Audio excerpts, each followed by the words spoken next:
Ahoy, lads.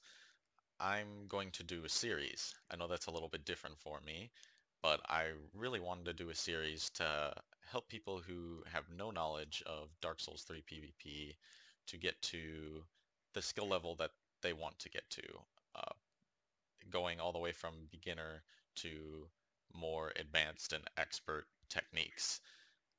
I wanted to start off with talking about some of the basics, especially spacing, as spacing is keeping your distance from your opponent.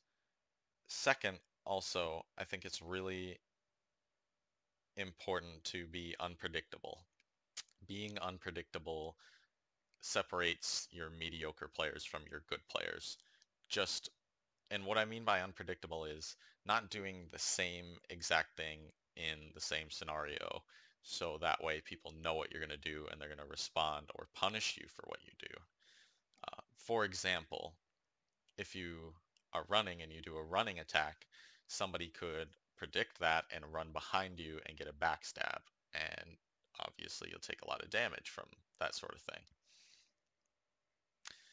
When it comes to misconceptions that I'd like to clear up, which I think are really important, people often search for like the best weapon when they first start playing. Like, what's the best weapon? They might try something and it doesn't work and they go away from it.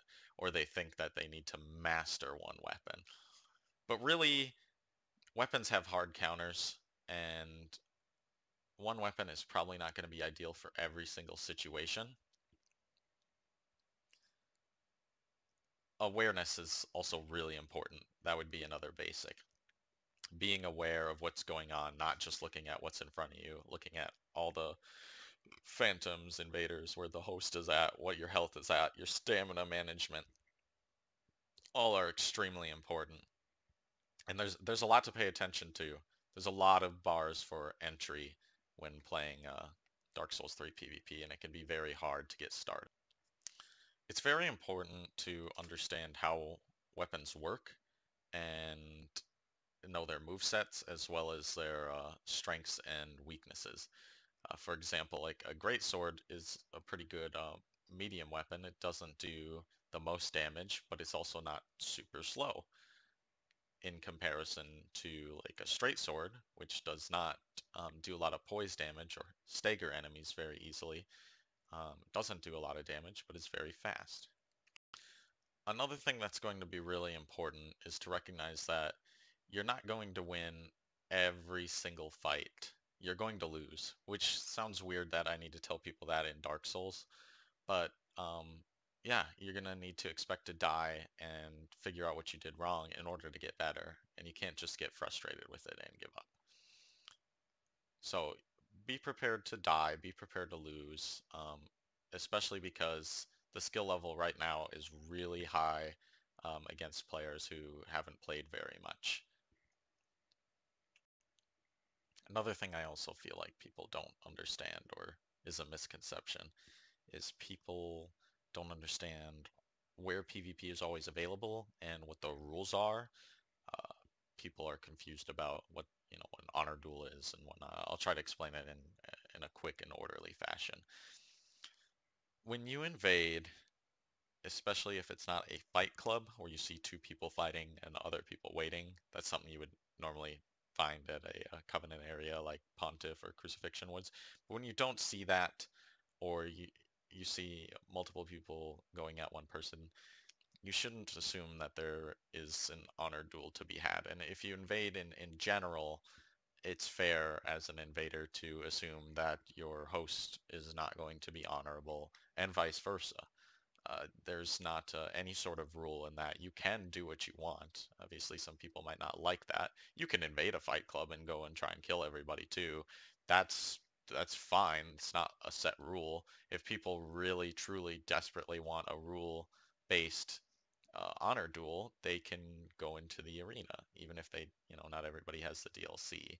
I get that, but that's going to be something that they should seek if that's 100% what they want. Otherwise, they kind of know what they're signing up for.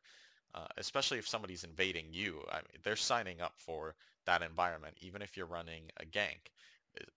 People who invade at Pontiff, for example, at meta level. Meta level is around 120, 125 to 130. That's, when we say meta level, that's what we're referring to. When people invade there, they are asking for it. They know what they were getting themselves into. So there's nothing to apologize for that. But in general, PvP is available in most areas of the game, not all. There are Covenant areas where PvP is more likely. There's something called an invasion timer and whatnot, but I won't get into that too much. Just know that PvP is available in those areas as well as the Spear of the Church boss fight. And there aren't really exact set rules for PvP. People might be upset by something you do, but anything's really fair game, especially in invasions.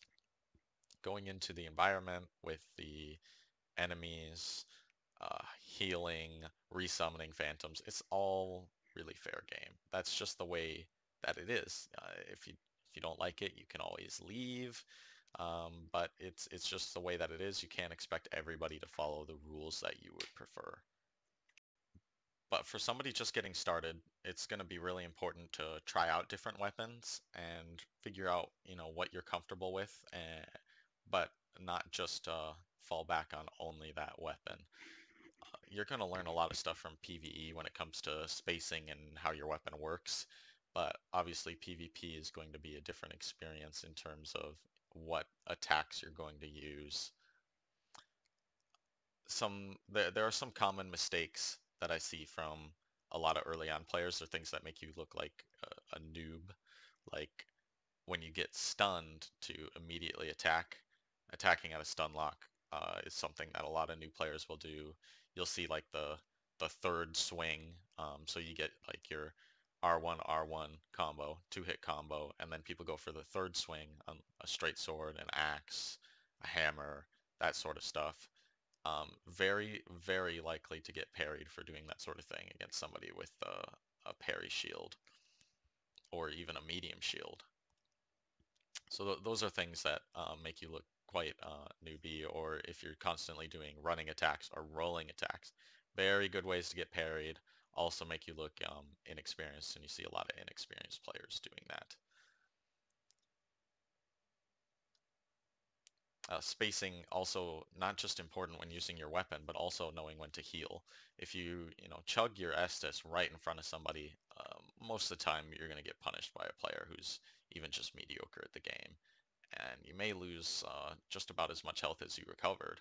Or even if you don't, you're still losing more health than you should be. Something that you need to understand is when you're low at health, when you should be playing your worst, a lot of people are going to get aggressive, and you actually need to play your best. That's when your opponent is most likely making a mistake, myself included, is when they're trying to finish the fight and they go in for the kill and make a mistake. It's important not to overcommit, or at least lose focus on the entire scene while trying to get rid of one person. Well, I'm going to do more advanced tips next time, but those are just some of the really basics that I have learned playing the game. Not really looking at things, complex stuff yet, like pivot backstabs or rolling backstabs, or even just moderate things like parrying. Yeah, just getting the basics in. I'll do a little bit more here soon. Thanks.